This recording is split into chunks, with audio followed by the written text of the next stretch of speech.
Єромонаха Івана Симона,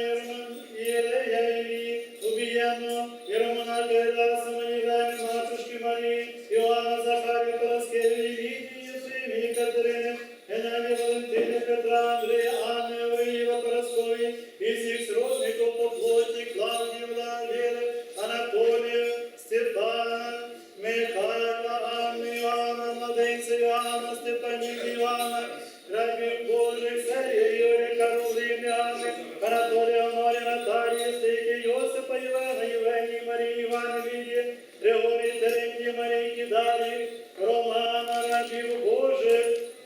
Євгенії, поставлений раби Божої Рутилі, Дмитра, Емілії, Богдана, Софії, Василя, Марії, Михайла, Люби, Василя, Валентина, Івана, Христини, Алинки, Геннадія, Владислава, Миколая, Євгенія, Волі, для вас помилуй, добравник приєднай, а нас помилуй, ви милосердний, і чоловіку